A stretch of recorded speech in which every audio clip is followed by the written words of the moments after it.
Hello friends, मैं प्रमोद सिंह आप सभी का स्वागत करता हूं अपने यूट्यूब चैनल ईजीएस स्टडी में। आज हम लोग बात करेंगे हिंदी साहित्य और साहित्यकारों के बारे में और साथ में इसमें देखेंगे वर्तमान साहित्य पर भी एक नज़र डालेंगे, क्योंकि वर्तमान साहित्य से ज़्यादातर क्वेश्चन पूछे जाते हैं, तो हम उसको भी इसी टॉपिक पर डिस्कस करेंगे। लेकिन चूँकि हिंदी साहित्य का जो रचनाएं हैं, चाहे वो नाटक हो, कहानी हो, चाहे उपन्यास हो या काव्य खंड हो, इसमें बहुत ज़्यादा रचना भी हुई है झारखंड में। तो मैं भी ये दूसरे पार्ट में चला जाए, क्योंकि ज़्यादा बड़ा वीडियो मैं नहीं बनाना चाह रहा हूँ। मुश्किल से 15 या 20 मिनट के बीच में जो वीडियो होगा वो बेहतर रहता है। तो दूसरा पार्ट इसका होगा, आप दूसरे पार्ट में भी ज़रूर देख लें। यहाँ मैं आपसे एक चीज़ और बात करना चाहूँगा कि जो झारखंड से रिलेटेड जो टॉपिक है वो आपको प्रत्येक दिन सुबह 9:30 बजे आपको मिल जाएगा। आप उस वीडियो को जैसे नोटिफिकेशन देख लें, आपने मोबाइल में जैसे नोटिफिकेशन आता है आप इस वीडियो को देख सकते हैं।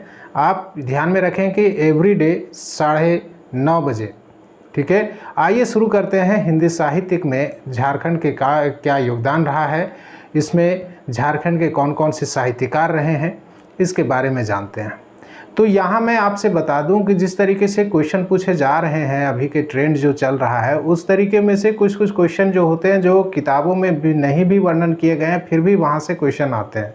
तो उस चीज़ों को मैंने ध्यान दिया है और उसी के अनुरूप उसी के अनुसार मैंने जो कलेक्शन लिया है और जो आपको दे रहा हूँ मैं अपना कलेक्शन, वो उसी को ध्यान में रख करके किया गया है। जैसा कि आपको मालूम होगा कि हिंदी साहित्य में 2 खंड होते हैं, गद्य खंड और पद्य खंड।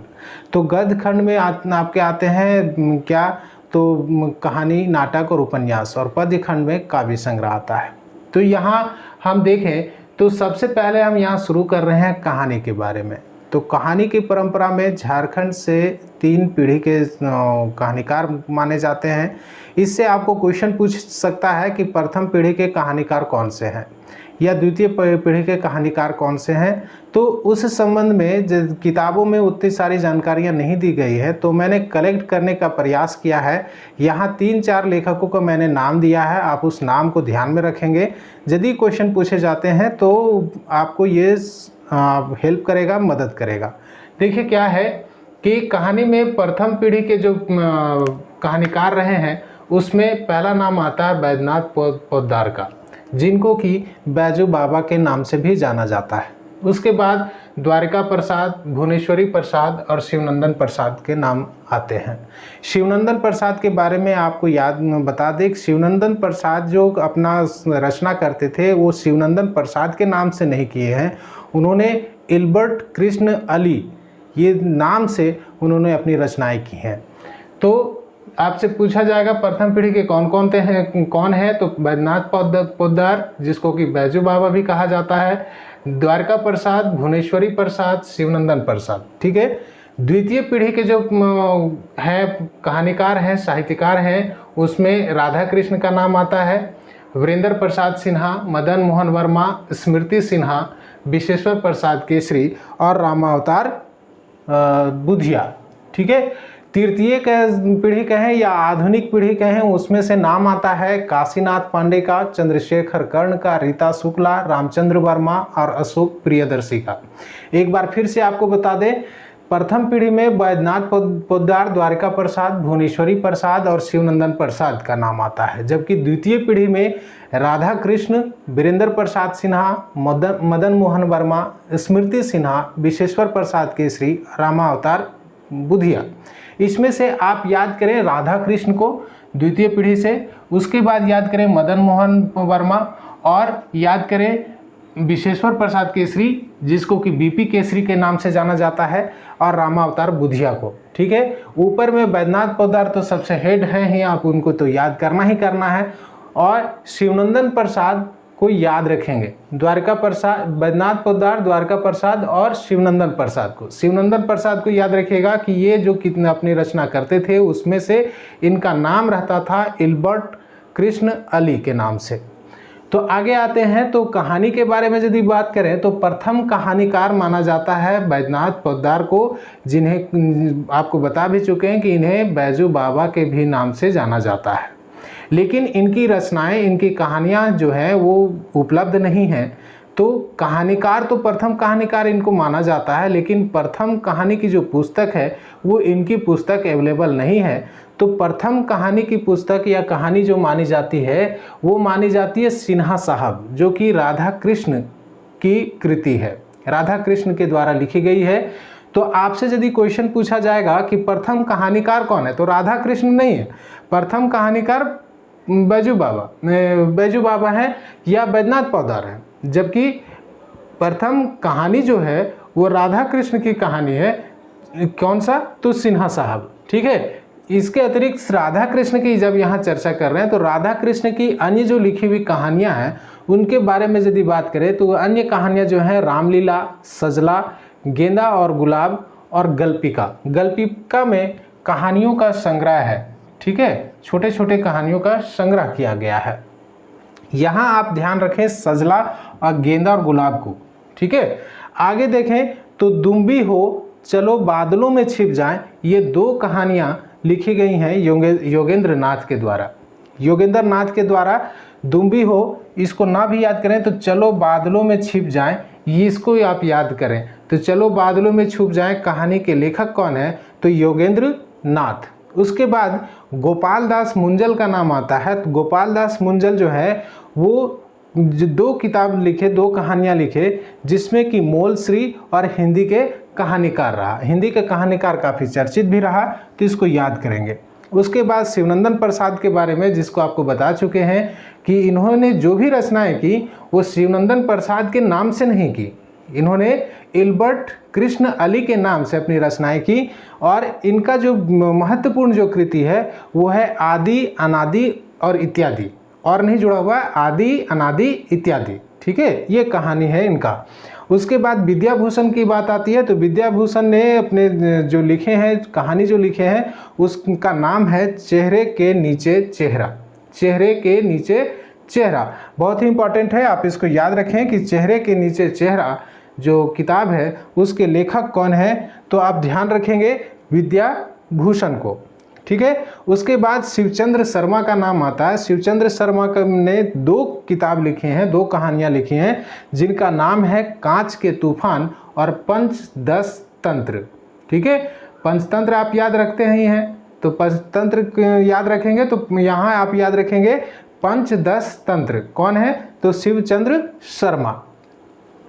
उसके बाद रामचंद्र वर्मा का नाम आता है। रामचंद्र वर्मा ने एक किताब में कहानी लिखी जिसका नाम है ऊसर के दूब।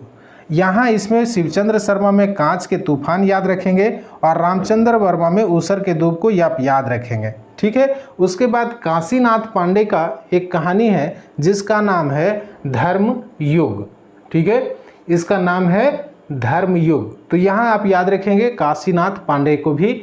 उसके बाद आ जाते हैं हम उपन्यास में। तो हिंदी साहित्य में जो उपन्यास है, तो झारखंड का योगदान उपन्यास में बहुत ही ज़्यादा रहा है।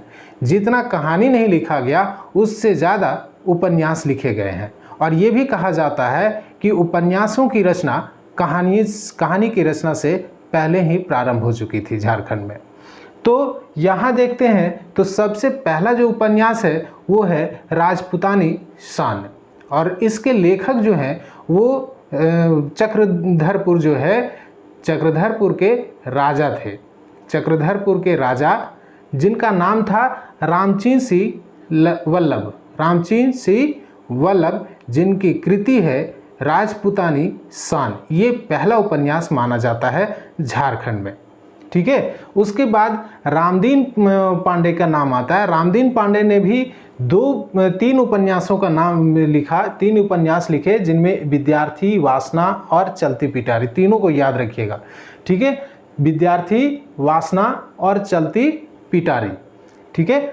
आगे देखें तो कंगाल की बेटी, कंगाल की बेटी नाम का एक उपन्यास लिखा गया जिसके लेखक हैं हवलधारी रामगुप्त। इनका हलधर इनके साथ में जोड़ा जा गया है उपनाम के रूप में। तो हवलधारी रामगुप्त हलधर ने एक उपन्यास लिखा जिसका नाम था कंगाल की बेटी। उसके बाद आता है सत्यनारायण शर्मा का। तो सत्यनारायण शर्मा ने 2 उपन्यास लिखे जिसमें कि एक आत्महंता और टूटती हुई जंजीरें हैं।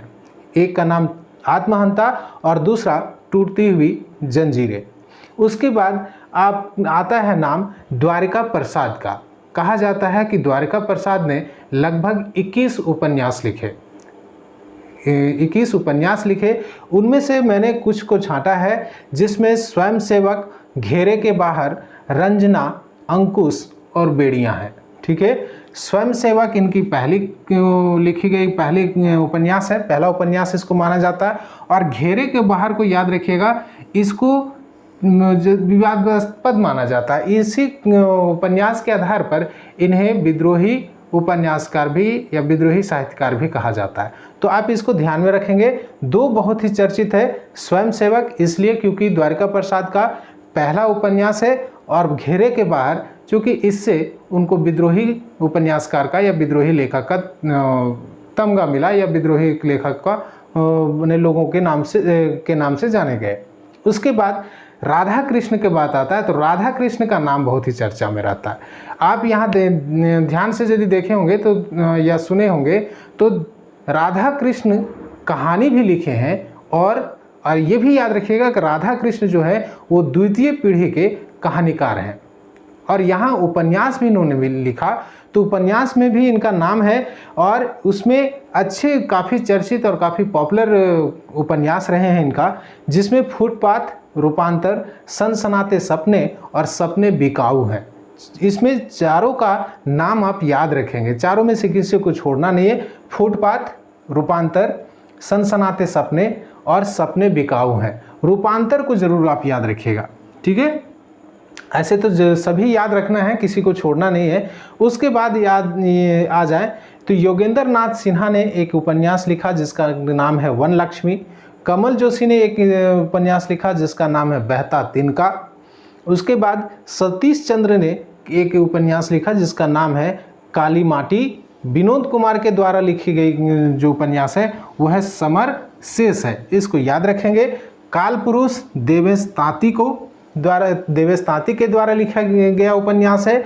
उसके बाद अभी वर्तमान समय में यदि बात करें तो रणेंद्र के द्वारा 2 उपन्यास लिखे गए हैं, ग्लोबल गांव के देवता और दूसरा गायब होता हुआ देश। ठीक है, गायब होता हुआ देश और ग्लोबल गांव के देवता, ये 2 उपन्यास रणेंद्र के द्वारा लिखे गए हैं। तो यहाँ आज मैं आपको बताया जो कहानी है हिंदी साहित्य में और उपन्यास के बारे में। नेक्स्ट आपको इसके अगले वीडियो में मैं बताऊंगा इसके बारे में। कहानी और इसका कहानी उपन्यास हो गया, नाटक बताएंगे, और वर्तमान परिप्रेक्ष्य में जो कुछ किताबें आई हैं और जो काफ़ी चर्चित रही हैं, जो कि कह सकते हैं कि लेटेस्ट करंट अफेयर्स के रूप में उसको जाना जाएगा, तो उसको मैंने ऐड किया है इसमें। तो आप उस वीडियो को भी देखें कि आगे इसके बाद पार्ट 2 जो इसका बनाएंगे वो उसमें आपको चर्चा करेंगे इसका नाटक का, और वर्तमान परिप्रेक्ष्य में जितने भी किताबें आई हैं उन सब का। काफ़ी किताबें आई हैं, उनसे क्वेश्चन भी पूछे गए हैं, तो उन सब की चर्चा भी हम लोग करेंगे क्योंकि वो ज़्यादा इम्पॉर्टेंट है। ये एक तरह से ट्रेडिशनल है, ठीक है, ये आपको हर एक किताब में मिल जाएगा। लेकिन जो वर्तमान समय में जो किताबें आई हुई हैं, चाहे वो कहानी हो या उपन्यास हो या नाटक हो, उन सारी किताबों को नाम को जानना जरूरी है, क्योंकि बिना उसके जाने हुए आगे एग्ज़ाम में यदि हम बैठते हैं तो जहाँ तक मेरा अनुमान है कि उससे क्वेश्चन ज़्यादा संभावना है पूछे जाने की। तो इसके आगे का वीडियो, नेक्स्ट का वीडियो ज़रूर देखें क्योंकि वो आपके लिए महत्वपूर्ण है। मिलते हैं इसके अगले भाग में। आप सभी का धन्यवाद। Thank you for watching.